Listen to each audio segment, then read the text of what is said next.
Hello YouTube. Today we're going to talk about porn. Specifically the claim that we're moving towards a world with more women-friendly porn, and even one where women call the shots and shape public understanding of sexual desire. As you can probably guess, this is not my assessment of the porn industry of 2017, but there are those who believe it, so I'll present you with an example and then respond. The German branch of the originally British campaign Pink Stinks to fight sexism in media shared this image. Their accompanying text said, "The numbers of searches for porn for women has risen considerably on Pornhub in the last year, more than ever before.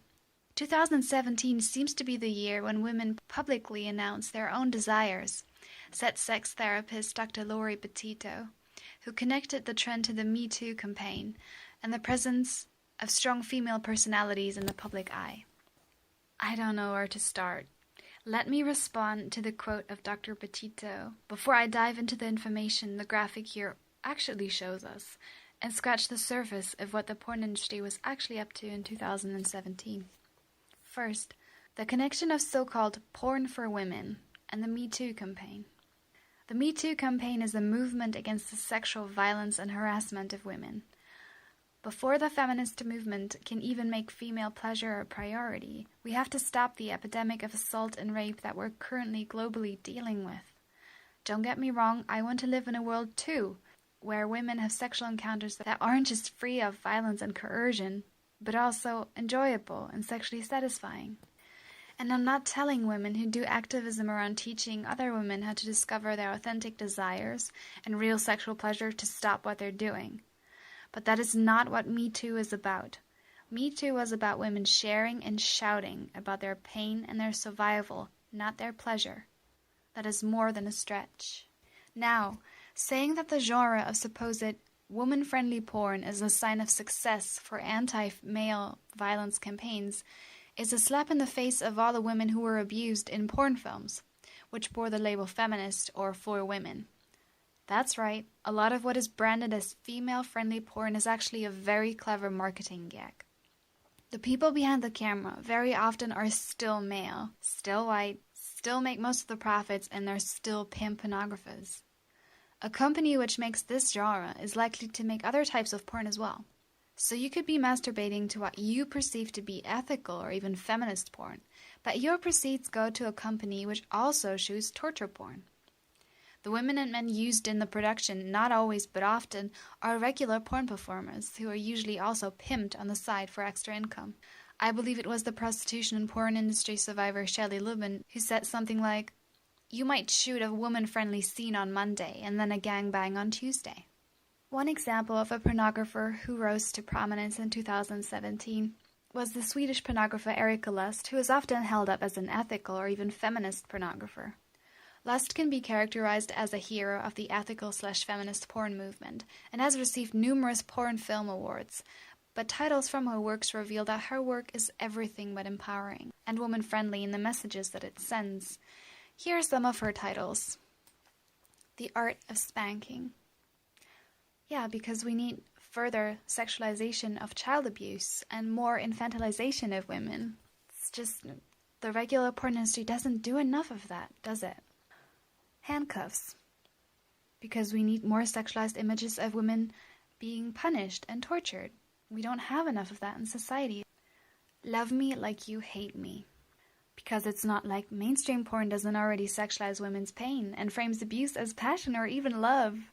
We don't have enough of that going on. This is some fresh air, ladies. This is fresh air. Also, in 2017, the Netflix show Black Mirror actively advertised for Lust's productions in the most recent season. But actually, Netflix doesn't just give you free advertisement for this pornographer. They also offer a 1-hour documentary episode on her shooting process, which reveals the ugliness of it. In the documentary, a woman and a man are paired. She has no prior experience in the industry, and he is a regular porn performer. Not really surprisingly, he is too rough for her, and she's in pain. But Erika Lust tells her to keep going. Pain may be pleasure for Erika, but it clearly wasn't for the woman who got hurt on her porn set. Talk about a white privileged feminist, like, Lust has university degrees and gets famous and rich off of porn. But those whose bodies and orifices are actually used on her set, do they feel as empowered or happy? Clearly not all of them. In the face of that, you may say, well, I don't watch porn made by big companies or big names. I watch the independent, small-scale stuff, or even the homemade stuff. When it comes to so-called homemade porn, there's absolutely no way for you to verify whether someone was coerced in the production. There is no body or authority to control the production of these videos, and often enough what you're actually watching will be revenge porn, where one participant, most likely the woman, is having her video taken or shared against her will. You may even be masturbating to someone's rape. It should also be mentioned that so-called porn for women is a favored tool by men who wish to train their partners into porn sex. Porn for women is an average, softer version than what the average male consumer watches. It's a great gateway for men who want to play out their porn fantasies on their girlfriends. They show them this stuff first, before gradually moving towards the more hardcore stuff, in hopes of having normalized porn sex so much by that point that they can replicate their fantasies with less or no resistance from women. Whatever type of porn we're talking about, we must ask ourselves the core question. Is porn shaping us, or are we shaping it? I'd argue that it goes both ways.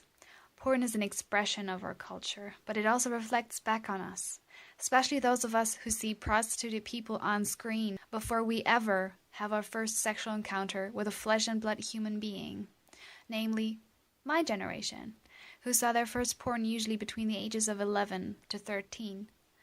We never had the chance to develop an authentic sexuality because we were taught what good sex was, supposedly, by dried-up, gross, Californian pimp pornographers. When you're a young teen, on the edge of puberty, porn is very powerful, especially since probably no one around you questions its presence or its content. No one tells you that what you see is fake, is staged, and is most likely prostituted people high on drugs, in pain, and being instructed on what to do by pimps. Considering all these things, all types of porn, including so-called porn for women, is neither ethical nor woman-friendly in its production, and neither is it an expression of authentic female desire, when the director, even if they're female, as well as the consumer, are both highly likely to have had their sexuality shaped by mainstream porn, before even having kissed another person. If you think that porn can be empowering to women, and that there are pornographers and performers whose sexuality is independent of socialization by porn and misogyny in wider society, feel free to argue for that. But you'll have to explain how they made themselves free of those ideas and expectations, and what exactly it is that making masturbation material for other people contributes to their sexuality. In conclusion, the very concept of porn, no matter how much it is softened or promoted as female-friendly, is pretty damn antithetical to female desire. In order for any female who as a girl consumed and was shaped by porn to even discover her authentic sexuality, she needs to start thinking independently of what the pimp pornographers have provided her with. That's my take on it. And I know that it is an unpopular opinion in wider society, but I know I have a lot of women and some men behind me on this. Let's get back to that image that I showed you at the beginning. Let's take a very honest look at what the other search terms were that were so popular on Pornhub in 2017. One of them is Twitch streamers, which describes female gamers who are often purposefully sexed up to entice male viewers. While I don't judge a woman for what she wears, harassment of women in the gaming industry, both as players and game creators, is bad enough, without men making porn about female gamers getting abused. This is not empowering. Next we have ghetto booty and naked girls twerking. If you think that these porn trends are a sign of empowerment, then this would be the genre that empowers black women. Right, because black women aren't already hypersexualized in our culture and disproportionately sexually abused and exploited. Don't let anyone fool you. This is misogynoir. If you haven't had enough of racist tropes, there are plenty of searches for Asian women. There is Japanese amateur, which is code for woman who was surprised on set with what was expected of her, or probably coerced into something that she didn't want to do. Never mind that the Yakuza is knee-deep in the Japanese sex and trafficking industry, and they're about as far away from woman-friendly an organization as can be. Then we have Indian homemade, which is code for this is probably revenge porn, if not rape on tape. And we have Chinese and Korean, because we really do not have enough fetishization of Asian women already.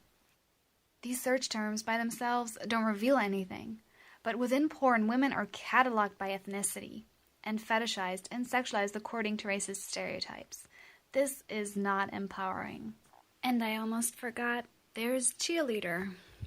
Now, cheerleader can be an adult, but cheerleading is mostly associated with teenage girls. We don't need more sexualization of teenage girls in this culture. No, thank you.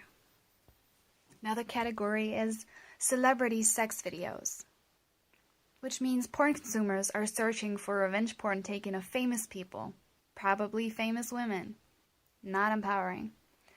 Most disturbingly of all are the categories which sexualize the sexual torture and rape of women, such as stop, it's too big, and surprise anal, which is code for anal rape, and surprise threesome, which is code for sudden gang rape. From the testimonies of porn industry survivors, we know that it is common to not fully disclose all the planned sexual acts to a performer, often the female, so that her surprised reaction, shouts of pain, and/or tears will be as realistic as possible. If you don't believe me, please Google the testimonies of porn industry survivors. Even if there is such a thing as ethical, woman-friendly porn, which I believe is pretty dubious, this genre is never going to push out hardcore porn, or men's porn, if you will.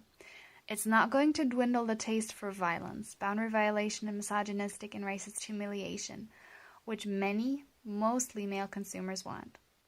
Pornhub on a scale, compared to other pages, is not even the worst of what's out there. Revenge porn, rape, and videos of women who are undeniably victims of human trafficking have ended up there. But the site doesn't specialize in this. It's just the tip of the iceberg of all that's out there, and porn has a large and very dark underbelly. Before I conclude, I want to talk about the darkest side of porn, and that is when porn kills.